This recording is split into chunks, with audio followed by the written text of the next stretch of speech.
we have decided not to address Anna's questions. It's time for stories and gossips, and certainly time to tell you why we end up in sociology. I entered the department in 1981. I'm a very ordinary guy again, do everything that he does, and more. Well, I make models, you know, military models. I don't think you did know that. There was a time. My initiation in social science is actually in my matriculation. I had a Chinese history teacher. His name, some of you may recognize, Mo Kun Lin, who later on, some of you should know that he was the assistant secretary of the New China News Agency. So he was sort of working undercover in my high school at that time. The first lesson we have in Chinese history, Form 6, it was the differences between the heroic view of history and the materialist view of history. So we end up having a lot of historical materialism about how should we interpret the Taiping Rebellion, you know, the socio-economic contradictions that and all that. So I was drawn partly into that kind of history. So I wanted to do history actually at that time, but ended up not doing that because well, I came from a very ordinary family, a low-class family. I grew up in Mongkok, okay? So when they had that occupation there, I really feel that I'm part of it. But then I wanted to make some money after graduation, so as a lot of the young people at that time wanted to do. And in those days, social science include a lot of interesting programs. Management was there. Economics was still there, and social work, of course, everything is in social science at that time. I wanted to do management actually in my first year, and also history. I didn't forget about history. I took 1.1 Republican China, and you know who was teaching there, and they told me that you know, in one of the tutorials, the lecturer told me that no, we don't talk about modernization here. We have nothing to do with that kind of abstract, ungrounded ideas. So, well, and that basically killed my interest of pursuing historical studies at Hong Kong U. And then management. I don't know whether you did. In our first year we did 6 introductions. I think that was a good idea. You sampled the social sciences. I did management, of course, and realized that I would get flunked because of accounting. You have to do some accounting at that time, and I really didn't get it. And the most they could do with theory is the contingency theory, where everything can explain everything else. So that doesn't really satisfy someone like us, I suppose. And I ran into Silan, who taught introduction, and you were the tutor. I was your tutor, yes. And also Siu Gok-Hwa. Yes. And also Siu Gok-Hwa, we had very intimate relationship for a while because we could went to his office and borrow books.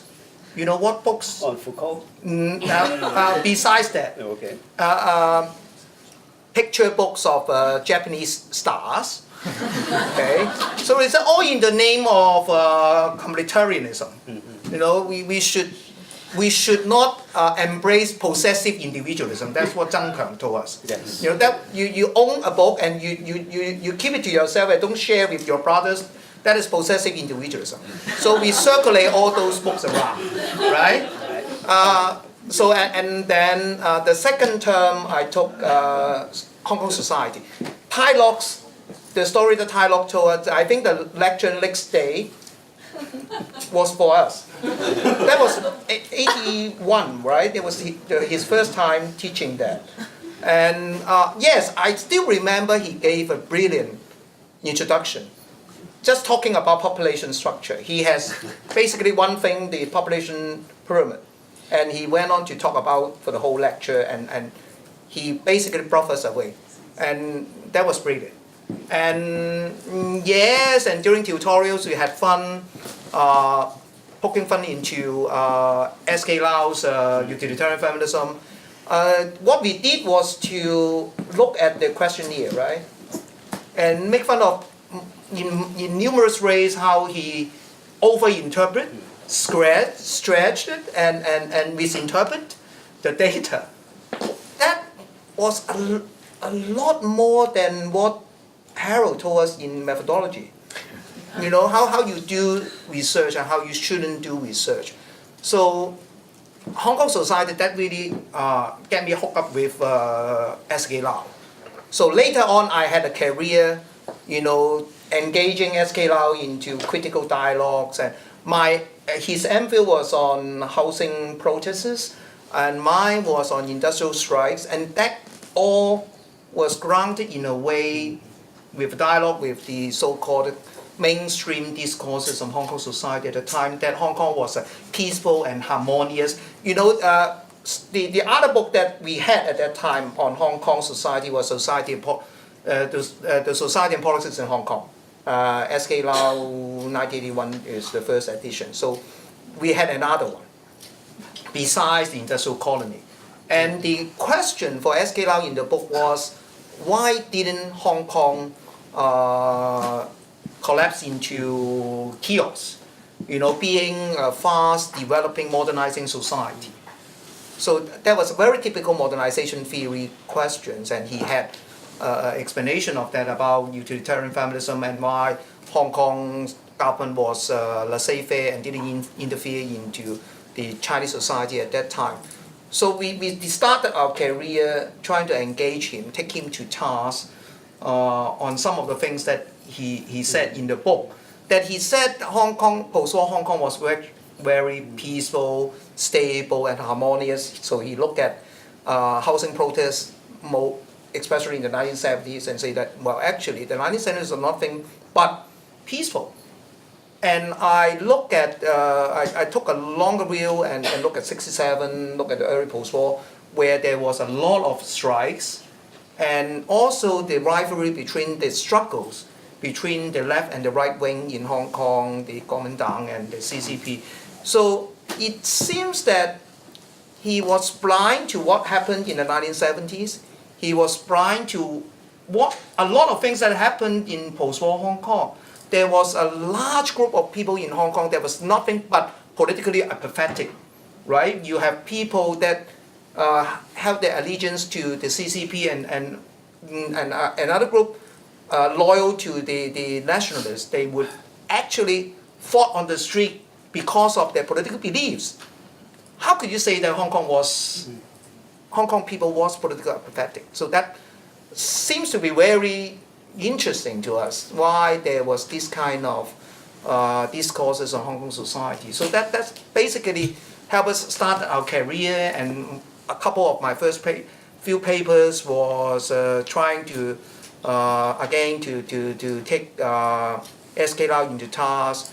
It was a curious twist of fate that I ended up in his department. But he is a really good guy, you know. And I remember in one conferences in Leiden where you were there, and also Hong Haofeng was there. We were all talking about, we all started our literature review, you know, by talking about S.K. Lau. And we had a colleague from the Netherlands ask why, who is this guy? Why are you all talking about him? I said, no, we talk about him because he's my boss. So, and then you realize that there was really a very different kind of organizational DNA between the two departments. We were, Hong Kong U Sociology was more armchair. You know, we were not very productive in terms of writing papers. We were a lot more radical, a lot more attractive and appealing in a way, interesting. you look at some of the things that CHIU Sociology produced in the early 1980s, it was, for us at that time, was quite boring. I must admit that I wasn't able to appreciate the value of empirical sociology. Why do you bother to do surveys? Behaviorism is dead. All this positivistic methodology, is meaningless. We shouldn't do that. That was how I felt at that time. Later on, of course, I embarked on my own career and realized that there are some errors in surveys. Even CH did a survey, though he never wrote about it. and so that was the kind of differences. CHIU Sociology are a lot more American. Yeah. Hong Kong CHIU, of course, more continental, more British. Even to this day, we were a lot more quantitative, Yes. not more China-oriented. American, most of our colleagues are American trained. So it seems that Hong Kong changed a lot. But the two departments, the rivalries between the two departments, the differences between the departments, didn't really diminish very much. It's strange that I come back here tonight I come home to a very strange environment. This is entirely new to me. But the people I know, most of them are not here tonight.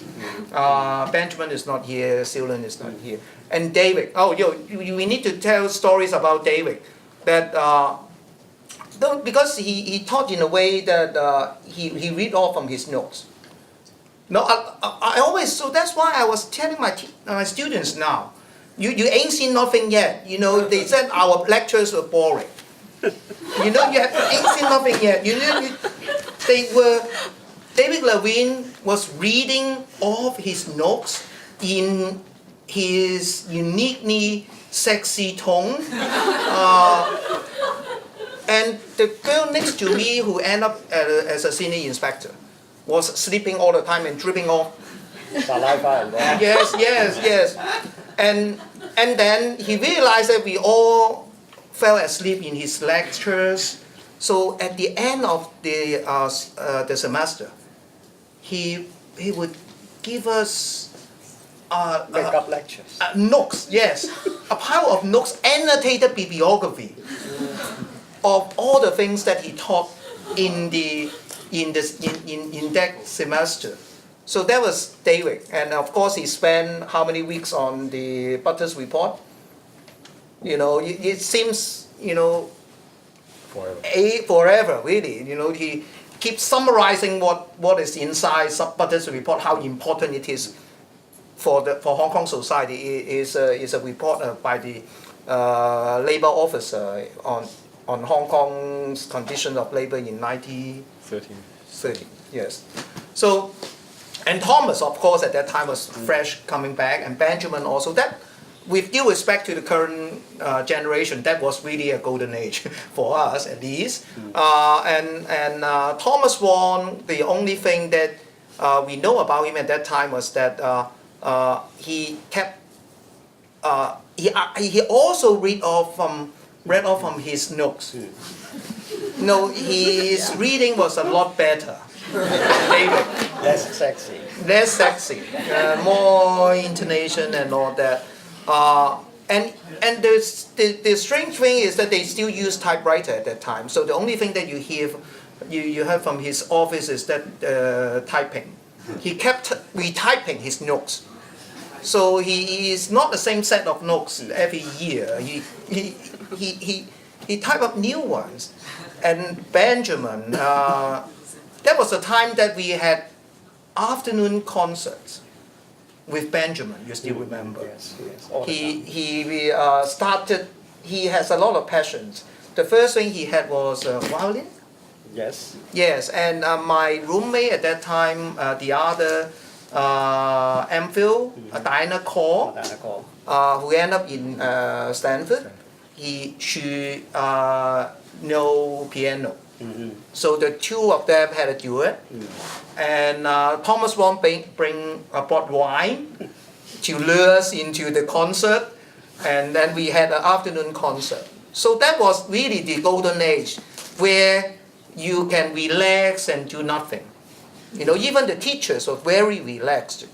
Unlike now, you are being chased by RAE and all that. You know, and when I had my MPhil here, I only had a few discussions with Benjamin, but he was my supervisor. But most of them was about how to play tennis.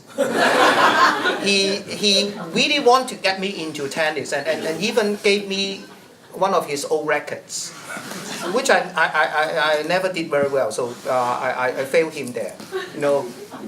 But then that was really good old days, and a very colorful department. Yes, I also remember Daniel, one day he had a lecture. He tried to give a lecture